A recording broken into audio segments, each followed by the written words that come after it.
Legend Entertainment has established a reputation for adventure games with strong stories, but have received occasional criticism for not quite keeping pace with the technology when it comes to graphics and interface. This spring, they plan to lay those complaints to rest with Mission Critical, a tale of interplanetary war, time travel, and electronic evolution.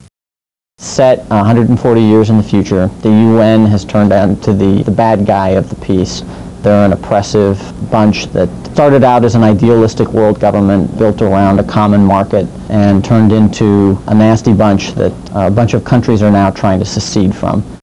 The UN got word that there was an alien presence on a world 68 light years away, so they saw a chance to make first contact. The breakaway countries in an alliance got word of that discovery and tried to get there first. So you were in the convoy that was on the way to the planet to try and make first contact. You play the role of a crewman on board a U.S. Navy ship, a heavy cruiser, and at the beginning of the game you wake up on this ship after it's been through a battle. It's been ambushed by UN attackers, and you're the only one left on board. The captain has sacrificed her crew in the battle to ensure that you have a chance to complete the mission that ship was assigned to. What's more, you know that more UN forces are on their way to your location.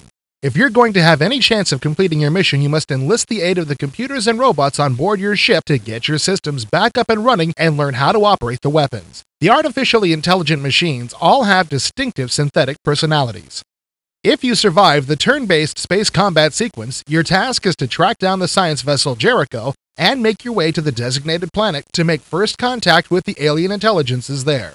Without giving away too much of what happens next, you'll be faced with a choice that will not only determine the course of the war, but also man's place on the evolutionary ladder. Mission Critical is a tremendous leap ahead for Legend in terms of graphic capabilities. We have created the Lexington in a series of enormously complicated 3D models, have rendered transitions between all the rooms, and there's like 75 to 100 of them, and this ship is as real as we can possibly make it. We put an enormous amount of work into production design. The designers also made the technology of the Lexington as realistic as possible. If there's one detail that is not a ready extrapolation from 20th century science as we know it, it's the faster-than-light jump drive, and that's it. Everything else has a reason for existence. The engineering is there. There's a lot of thought behind the way the ship systems operate. Legend's gotten hit a few times on the lack of animation in our environments that apparently make some players feel they can't lose themselves in the fiction because the pictures appear like illustrations. In this game, we've made every effort to make the world as real as possible, and when stuff should move, damn it, it does.